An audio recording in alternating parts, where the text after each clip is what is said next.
Thank you so much for attending my presentation on why Sweet Veil is a lesson in Pokemon's balance, and first let's talk about what it is. This ability is amazing, completely turning off opposing sleep moves used against your side of the field. An Amoonguss use Spore against your partner Metagross, it won't work. Metagross stays awake.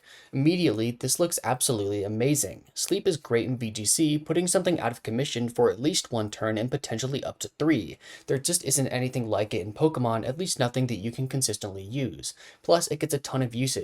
While in the current format it's on a downswing, with the premier sleep user at around 15% usage, there have been tournaments where it's everywhere.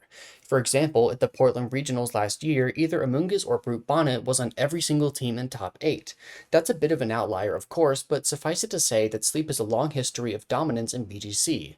This, of course, gives Sweet Veil an insane upside. Completely locking your opponent out of one of their best tools can give Pokemon that normally couldn't succeed the chance to shine. So how would you want to use Sweet Veil? Well, this ability gets value when it's able to stick around for a long time.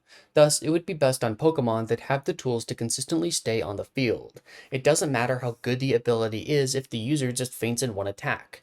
This also makes it really strong if Sweet Veil Pokemon have access to good supportive moves.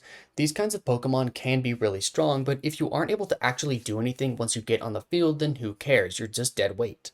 In case you can't tell what I'm setting up for, the Pokemon with Sweet Veil don't really have these tools. There's 4 fully evolved Pokemon that have the ability: Slurpuff, Serena, Ribombee, and Alcremie. None of them are built to last on defense.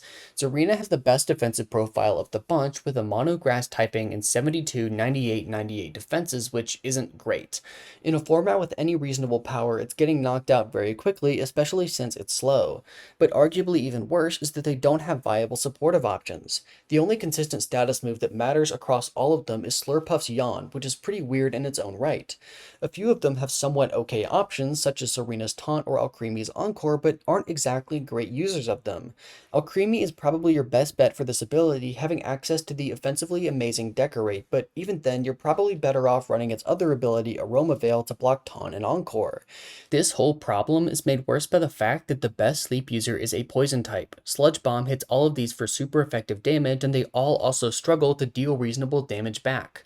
Amoonguss is still somehow a good bring into the anti-sleep Pokemon because they're too offensively and defensively inept to do anything. So how would I fix this? Well, I think that Sweet Veil users just need to be designed more intentionally. You can make a great ability, but if it's not on the right Pokemon, it won't ever work.